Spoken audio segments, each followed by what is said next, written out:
Hello, everyone. My name is Zulfiqar, and welcome to another episode of Income Investors. With me today is John Whitefoot. But before we go into any details, I want to let you know that anything you hear in this video is for information and educational purposes only. Investing comes with risk. No matter how safe an investment sounds, there are risks involved. To read more about it, please see the description below. Today's income pick, Iron Mountain Inc., traded on New York Stock Exchange under symbol IRM, is a great stock, and we've been following it for a number of years now. It is one of those dividend stocks that most people don't seem to talk about, and I'm not sure why. Maybe it's because record management isn't all that exciting for investors. But there are more than enough compelling reasons why Iron Mountain should be on radar for every yield hog. It continues to report strong financial results, providing impressive guidance, and it just increases quarterly dividend payout by 5%. On top of that, Iron Mountain stock has been trending higher ever since it went public in early 1996. John?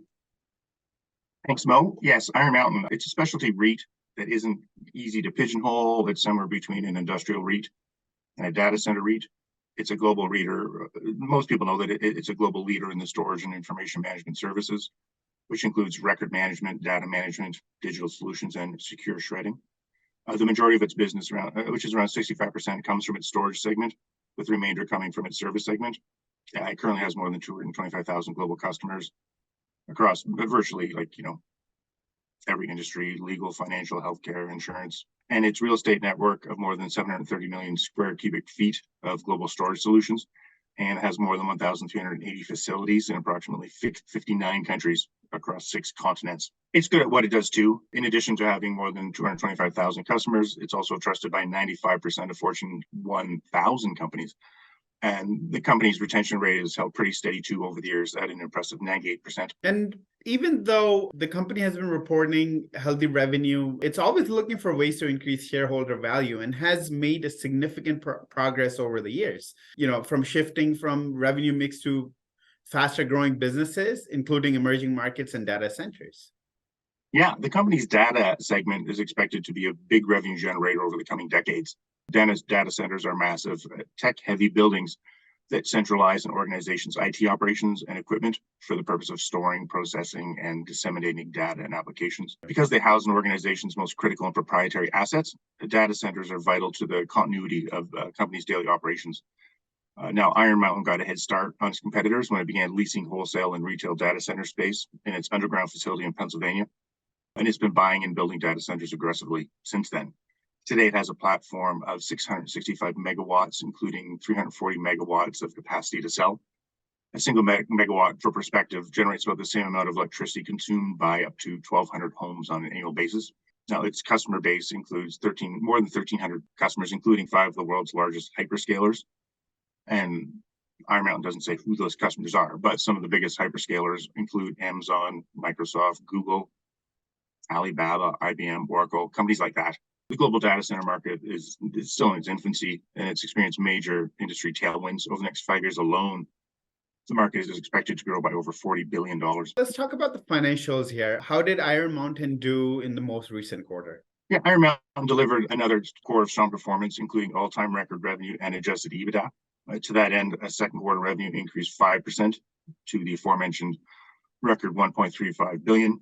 Net income was down at $1 million or break even per share. Adjusted EBITDA grew 5% to a record $476 million, and the all-important adjusted funds from operations inched up 2% to $277 million or 94 cents per share. And it's maintained its bullish outlook for the remainder of the fiscal year. The company currently expects to report revenue growth of around 9%, adjusted earnings growth of 7%, adjusted funds from operation growth of around 5%, and adjusted funds from operation earnings growth of around 4%. And John, I was reading that they increased their dividend for the first time since 2020. Is that correct? Correct. Iron Mountain actually has a history of raising its annual dividend, but it held it steady at 0.618 per share between 2020 and the first half of 2023.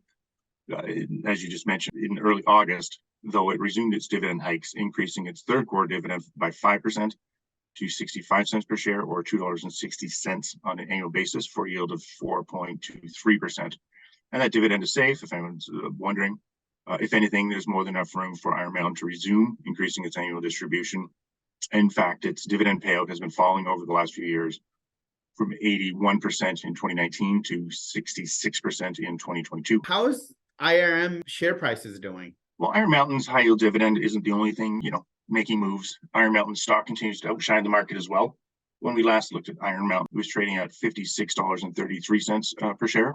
And on July 27th, it actually hit a new record intraday high of $62.88 per share for a short-term gain of 11.6%. And IRM stock is actually doing quite well, outpacing the S&P 500, 10% over the last 3 months, 15% over the last 6 months, 24% year to date, and it's up 18% year over year.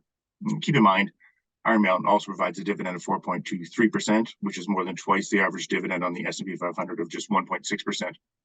And Iron Mountain actually has a long history of outperforming and outpacing the S&P 500. Since going public in early 1996 with dividends reinvested, Iron Mountain stock has returned profits of a whopping 4,721%.